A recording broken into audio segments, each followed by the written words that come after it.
بہت سے مسلمان بھائیوں کا یہ سوال ہے کہ جو نمازیں ہماری قضا ہو گئیں ان کو آسان طریقے سے کیسے ادا کیا جائے۔ آج کے اس ویڈیو میں قضا نمازیں ادا کرنے کا آسان طریقہ بتایا جائے گا، جس پر عمل کر کر آپ اپنی قضا نمازوں کو بآسانی ادا کر سکتے ہیں۔ اگر کسی شخص نے بلوغت کے کافی عرصہ گزر جانے کے بعد نماز پڑھنا شروع کی ہو یا کبھی پڑھتا ہو اور کبھی چھوڑ دیتا ہو تو اس پر لازم ہے کہ زندگی سے متعلقہ تمام ضروری کاموں کے علاوہ سب کو چھوڑ کر نمازیں ادا کرنا شروع کر دے جو اس نے قضا کی ہوں۔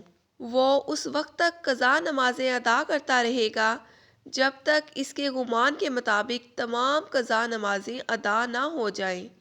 اگر اس دوران اس کی موت آ گئی تو اللہ تعالیٰ کے فضل سے امید ہے کہ اس کی بخشش ہو جائے گی۔ اللہ پاک کا ارشاد ہے، اور جو بھی شخص اپنے گھر سے اللہ اور اس کے رسول صلی اللہ علیہ وآلہ وسلم کی طرف ہجرت کرتے ہوئے نکلے پھر اسے راستے میں موت پکڑ لے تو اس کا اجر اللہ کے ذمہ ہے۔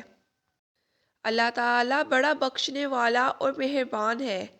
ناظرین گرامی، حضور اکرم صلی اللہ علیہ وآلہ وسلم نے فرمایا، نماز دین کا ستون ہے۔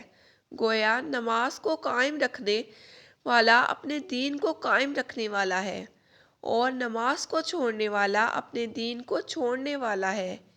ایک اور حدیث شریف میں ہے کہ جو شخص نماز چھوڑ دے وہ اللہ تعالیٰ سے ایسی حالت میں ملے گا اللہ تعالیٰ اس سے سخت ناراض ہوں گے۔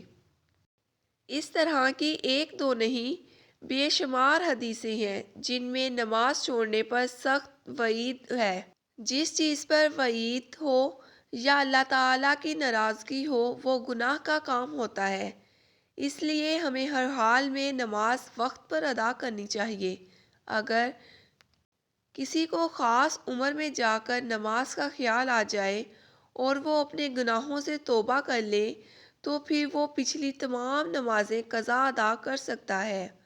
مردوں عورتوں کو اس وقت سے نمازیں قضا ہونے کا حساب لگانا چاہیے جب سے وہ بالغ ہو، لیکن اگر کسی کو اپنے بالغ ہونے کی صحیح عمر کا نہیں پتہ چلے تو پھر علماء اکرام نے عورت کے بالغ ہونے کی عمر 9 سال اور مرد کے بالغ ہونے کی عمر 12 سال بتائی ہے۔ عمر بلوغت سے لے کر تمام وہ نمازیں جو اس سے قضا ہوئی ہیں، اس وقت ان تمام نمازوں کو ادا کرنا اس پر فرض ہے۔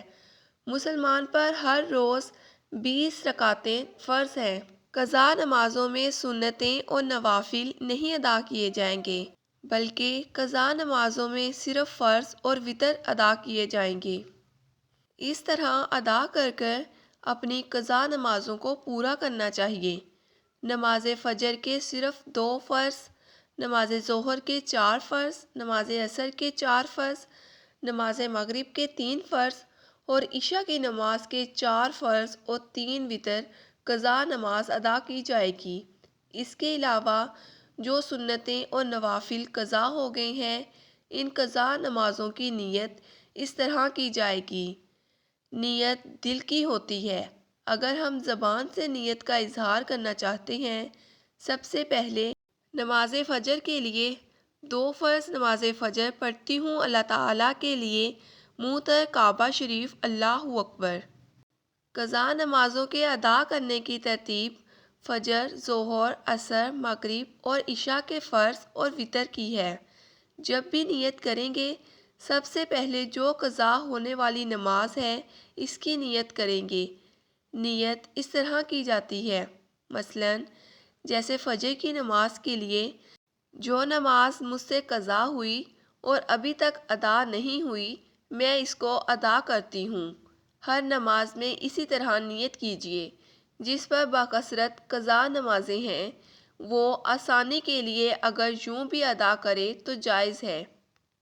ہر رکوع اور ہر سجدے میں 3 بار سبحان ربی العظیم اور سبحان ربی الاعلیٰ کی جگہ صرف ایک بار کہے، مگر یہ ہمیشہ اور ہر نماز میں یاد رکھنا چاہیے کہ جب رکوع میں پورا پہنچ جائے تو اس وقت سبحان اللہ کا سین شروع کرے اور جب عظیم کا میم شروع کرے اس وقت رکوع سے سر اٹھائے، اسی طرح سجدے بھی کرے، مگر وتر میں تینوں رکعتوں میں الحمدللہ شریف اور سورت دونوں ضرور پڑھی جائیں گی۔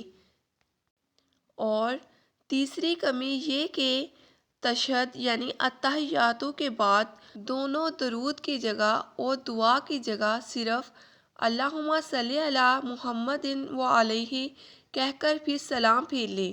چوتھی کمی یہ ہے کہ وتر کی تیسری رکعت میں دعائے قنوت کی جگہ اللہ اکبر ایک بار یا 3 بار کہے۔ یاد رہے یہ کمیاں صرف قضا نمازوں کے لیے ہیں، ان کو عادت نہیں بنانا چاہیے۔ معمول کی نمازیں سنت کے مطابق ہی پڑھیں، یہ رعایت صرف قضا نمازوں کے لیے ہے۔ معزز ناظرین، اگر ویڈیو اچھی لگی تو ویڈیو کو لائک کریں اور اس طرح کی مزید اسلامک اور معلوماتی ویڈیوز دیکھنے کے لیے ہمارا channel excel yourself subscribe کریں۔